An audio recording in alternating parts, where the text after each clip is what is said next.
આજે પણ હું એક સરસ મજાનો વિડીયો લઈને આવી ગઈ છું અને આજનું મારું સ્પેશિયલ છે.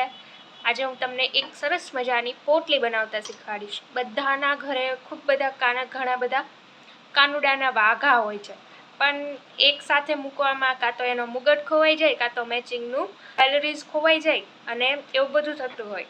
તો કાનાના વાઘા મૂકવા માટે સરસ મજાની પોટલી બનાવતા શીખવાડું છું. તમને પણ મજા આવશે. ખૂબ જ ઇઝી છે અને નાના એવા કાપડમાંથી બની જાય એવી છે. તો ચાલો આપણે કાનાના કપડાં મૂકવા માટે સરસ મજાની બેગ બનાવીએ. સૌપ્રથમ આપણે એક કાપડ લઈ અને ચોરસ કટ કરવાનું છે. તમારા કાનાના વાઘા જેવડા હોય એ પ્રમાણે તમારે ચોરસ કટ કરવાનું છે. મારા વાઘા તો ખૂબ જ નાના હોય છે એટલે હું નાનું ચોરસ કટ કરું છું.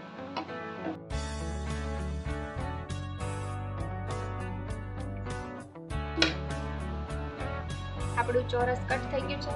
હવે આને એ રીતે બંને બાજુથી એક સાઈડથી અને બીજી સાઈડથી સ્ટીચ કરી નાખવાનું છે. બંને બાજુથી આવી રીતે સ્ટીચ થઈ જાય એટલે આપણું આવી રીતનું કાપડ તૈયાર થઈ ગયું. હવે આપણે એક પટ્ટી કાપવાની છે જેને બંને બાજુથી ઓટી લેવાની છે.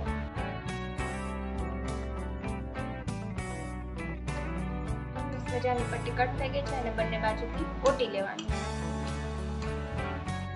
આ સરસ મજાની પટ્ટી તૈયાર થઈ ગઈ છે. હવે આ પટ્ટીને તમારે જે આપણે ચોરસ તૈયાર કરેલું હતું એની વચ્ચે આવે બંને બાજુ સરખું રહે એ રીતે અહીંયા ફિટ કરી દેવાનું છે, અટેચ કરી દેવાનું છે. પટ્ટી અટેચ થઈ જાય એટલે આ દોરીને અંદર રાખી અને બંને સાઈડથી ફિટ કરી દેવાનું છે. દોરી અંદર ના આવી જાય એનું ખાસ ધ્યાન રાખવાનું છે. આવી જ રીતે બીજી સાઈડથી અટેચ કરી દેવાનું છે. હવે આને વીંટાઈ નાખવાનું છે. હવે આ જે દોરી છે એના છેડે નાના નાના ટૂંકા કરી નાખવાના છે.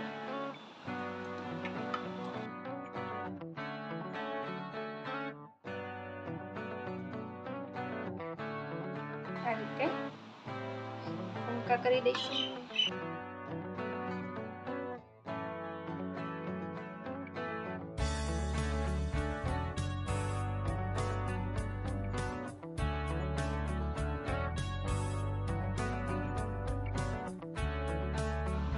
મસ્ત મજાના વીંટાઈ નાખવાના છે.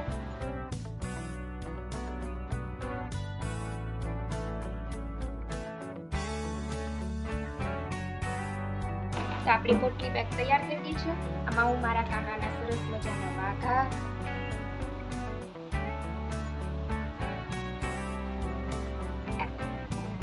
એની પાગ અને એનો જ્વેલરી સરસ મજાની રાખી અને પોટલી બેગને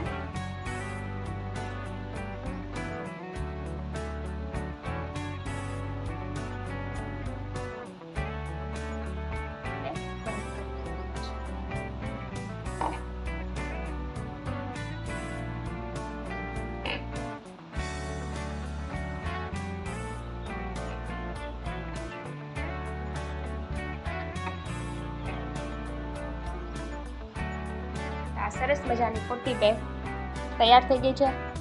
આવી રીતે તમે વાઘાના અલગ અલગ બેગ બનાવી શકો છો, અલગ અલગ શેપના બનાવી શકો છો. આમાં ચેન પણ મૂકી શકો છો, પણ આ ઇઝી રહે એટલા માટે થઈને આવી બનાવેલી છે. તો મારી આ પોટલી બેગ કાનાના વાઘા રાખવા માટેની સૂટકેસ તમને પસંદમાં આવી હોય તો જરૂરથી ટ્રાય કરજો ઘરે બનાવવાની. અને જો પસંદ આવી હોય તો કમેન્ટમાં જરૂરથી જય શ્રી કૃષ્ણ પણ લખજો. અને આવા જ અવનવા વિડીયોઝ લઈને હું પાછી આવી જઈશ. આજનો આ મારો વિડીયો હું અહીંયા જ ખતમ કરું છું. જય શ્રી કૃષ્ણ.